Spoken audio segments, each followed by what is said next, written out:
ಚಿಕ್ಕಮಗಳೂರಿನಲ್ಲಿ ಟಿಪ್ಪು ಕಟ್ಔಟ್ ಪಾಕ್ ಹಾಡು ಹಾಕಿದ ವಿಚಾರ ಇಲ್ಲಿರೋ ಕೆಲ ಮುಸ್ಲಿಮರಿಗೆ ವಂದೇ ಮಾತರಂ ಹಾಡಲು ಸಂಕಷ್ಟ.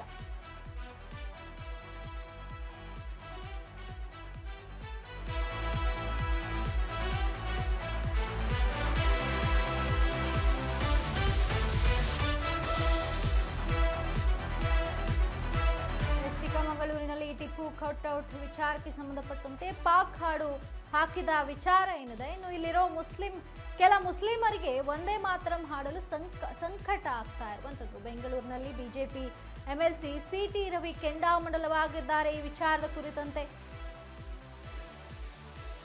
ಪಾಕಿಸ್ತಾನ ಆದ್ರೆ ಹಾಡನ್ನ ಹೇಳ್ತಾರೆ, ನಮಕ್ ಹರಾಮ್ಗಳು ಎಲ್ಲೆಡೆ ಇದ್ದಾರೆ, ಪಾಕಿಸ್ತಾನ ಗೆದ್ದಾಗ ಸಂಭ್ರಮಿಸ್ತಾರೆ, ಪಟಾಕಿ ಹೊಡಿತಾರೆ. ಗೃಹ ಸಚಿವರು ದಿನಗಟ್ಟಲೆ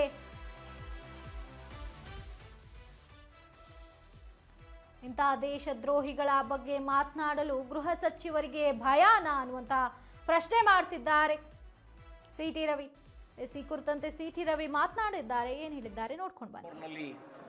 ಟಿಪ್ಪು ಪ್ರತಿಮೆ, ಟಿಪ್ಪುವಿನ ಒಂದು ಕಟೌಟ್ ನಿಲ್ಲಿಸಿ, 40 ಅಡಿ ಕಟೌಟ್ ನಿಲ್ಲಿಸಿ ಪಾಕಿಸ್ತಾನದ ಹಾಡು ಹಾಕಿದ್ರು.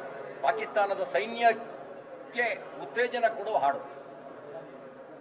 ಇಲ್ಲಿರೋ ಸಾಬ್ರುಗಳಿಗೆ, ಕೆಲವರಿಗೆ, ಎಲ್ಲರಿಗೂ ನಾನು ಹೇಳಲ್ಲ, ಒಂದೇ ಮಾತ್ರ ಹೇಳಕ್ಕೆ ಸಂಕಟ. ಅವರಿಗೆ ತಾಯಿ ನಿನಗೆ ವಂದಿಸುವೆ ಅಂತ, ಮಾತೃಭೂಮಿಗೆ ವಂದಿಸುವಂತ ಒಂದೇ ಮಾತ್ರ ಹೇಳೋದಕ್ಕೆ ಸಂಕಟ, ಪಾಕಿಸ್ತಾನದಿಂದ ಹೇಳೋದಕ್ಕೆ ಸಂಭ್ರಮ. ಹಿಂಗಾಗೇನೆ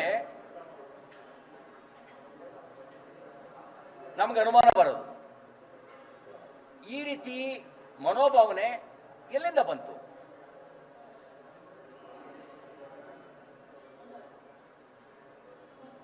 ಅದಕ್ಕೆ ಕಾರಣ ಏನು?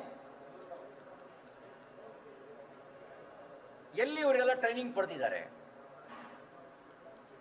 ಇದ್ರ ಹಿಂದ್ಗಡೆ ಏನಾದರೂ ವಿಶೇಷವಾದ ಏನಾದ್ರು ಇದೆಯಾ? ಅಲ್ಲಲ್ಲಿ ಪಾಕಿಸ್ತಾನ್ ಜಿಂದಾಬಾದ್ ಅಂತ ಹೇಳಿ ಘೋಷಣೆ ಕೇಳಿಬರೋದು, ಪಾಕಿಸ್ತಾನ ಧ್ವಜ ಹಾರಿಸೋದು, ಪಾಕಿಸ್ತಾನ ಕ್ರಿಕೆಟಲ್ಲಿ ಗೆದ್ದಾಗ ಪಟಾಕಿ ಹೊಡೆಯೋದು, ಈಗ ಪಾಕಿಸ್ತಾನದ ಸೈನ್ಯಕ್ಕೆ ಉತ್ತೇಜನ ಕೊಡುವಂತ ಹಾಡನ್ನ ಇಲ್ಲಿ ಹಾಕಿ ಸವಾಲ್ ಹಾಕೋದು, ಇದೆಲ್ಲ ಐಸೋಲೇಟೆಡ್ ಇನ್ಸಿಡೆಂಟ್ ಅಂತ ಅನ್ಸಲ್ಲ. ನಮಕ್ ಹರಾಮ್ಗಳು ಎಲ್ಲ ಕಡೆಯೂ ಇದ್ದಾರೆ ಅಂತ ಅನಿಸ್ತಾ ಇದೆ. ಈ ಬಗ್ಗೆ ವಿಶೇಷವಾದ ಗಮನ ಹರಿಸಬೇಕು.